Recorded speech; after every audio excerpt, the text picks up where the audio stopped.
Hey guys, thanks for checking out my YouTube channel. My name is Mathis, and today I'm going to talk about how to find a beta reader for your novel. Now, what is a beta reader? A beta reader is a person that reads your manuscript before it gets turned into a book and published. So that is a beta reader. Now, a beta reader can be a friend, a family member, a co-worker, a stranger, anybody. So how I found my beta readers for Confused Spice, which is my first novel that I published, what I did was I started talking about my novel. That's what I essentially did. And every time I started to talk about my novel to my co-workers, to my friends, and to my family, or to a stranger, people just became interested. It was like, what is your novel about? When is it published? Tons of questions just start coming at me like, okay.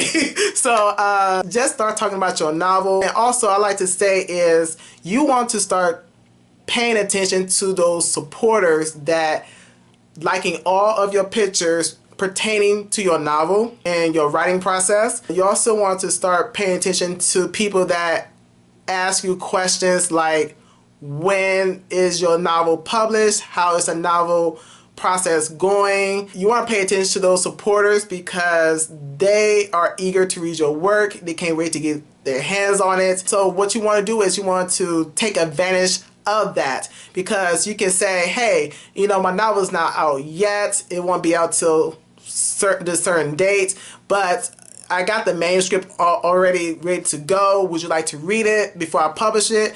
And the person will say, yeah, I would love to read it, you know, because the person is already excited. They can't wait to get their hands on it. To make it even more thrilling, what you can do is you can say, hey, since you want to read my manuscript, you can give me a review on it, and I can put that review in my book, or I can use that review on my website or something like that. And that can just really, you know, make the person even more excited about being a part of your journey. Just to give you guys an example, I have a book here called Struggles of a Dreamer. So what this author did, he just asked people to review his book for him, and he put people on a, you know, inside of his book. So that's what he did. And so, and it opens up like that. So you can put reviewers, you know, in the front pages of your book if you like, or what you can do is put them in the acknowledgments, and this is what he did as well. Those y'all can see, but there's like an acknowledgement list. You also can put the beta readers' names in there as well. So it just shows a bit of an appreciation for the beta reader for taking the time out to read your manuscript. So just keep that in mind. It's very important to get the word out there, start talking about your book, and pay attention to those supporters. Another way in finding a beta reader is to join book communities. I'm a part of a book community called BookTube, which is where all book lovers come together on YouTube and talk about their favorite books. If you do decide to create a BookTube channel, make sure it's something that you're really passionate about, because people are not going to watch your videos unless you interact in the community. You can't just make videos and not interact. Like, how you expect people to find you if you don't interact within the community? So it's very important to interact in the community, to comment on other people's videos, to watch other people's videos. So it's kind of showing support throughout the community. So if BookTube is not your thing, you know, if you kind of not feeling this camera thing, you can also join a site called Goodreads. It's another bookish place where book lovers come together and talk about their favorite books. It's kind of like Facebook.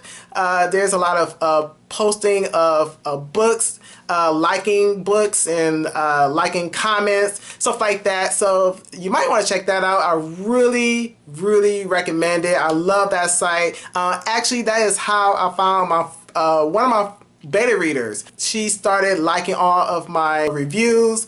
She even followed me on Instagram, and I also follow her reviews as well. And I noticed that we had the same type of taste in books. When that day finally came for me to let people read my work Confused Spice. I reached out to that person saying, hey, my name is Mathis. I'm coming out with a book and I would like to ask you, would you like to review it? And that person was like, oh sure, I would love to read your novel. However, you want to give that beta reader some time to read your book. If you're coming out with a book, let's say next month, I don't think that's enough time for the beta reader to read your book. So I would say at least give it I would say a year or at least 6 months before a beta reader reads your work, because they do need time to read your book, and plus they're not going to drop everything just to read your manuscript. So please give that beta reader time to read your work. And yeah, now if Goodreads is not your cup of tea as well, there are other bookish websites out there. It's just for you to explore. There are other websites like Wattpad, I think that's how you pronounce it, NetGalley. Now authors, especially self-published authors, they love to use these websites. I'm also a member of these websites. However, it's not my cup of tea, so I just couldn't connect to those websites like I do Goodreads and other platforms. I notice authors really like those websites, so I will link those down below in the description box. Now, before I close this video out, I received a question from a viewer, and the question is, I recently did a beta read. It was my first one. I was wondering if I gave too much feedback. What do you think? Now, my answer to that is there is no such thing of giving too much feedback to an author. So let's say if the author is going through the editing process and you give him all this feedback, he can actually use that feedback for his manuscript before it actually gets turned into a book. So it's very helpful for an author to receive your full detailed feedback, because it can be very beneficial. So yeah, now if you are doing a book review for an author, now there is a skill to that. You gotta refrain from telling too much of the story. You don't want to spoil the story for other potential readers. That's the only thing about book reviews. You just gotta hold back just a little bit. If the author wants to use your feedback for promotional purposes, the author can just take some quotes from that feedback and just use it for his book or for his website. Like for example, if you say this is a great read, he can just use that and for his promotional purposes, and everything else he can use that for just for criticism. So hopefully I answered your question. If not, you can always leave me a message down below and I will just do another video, or I just answer you down in the description box. That is it, guys. That is how you find a beta reader. I hope you guys enjoyed this video. If so, don't forget to like and subscribe, and I'll talk to y'all later. All right, bye.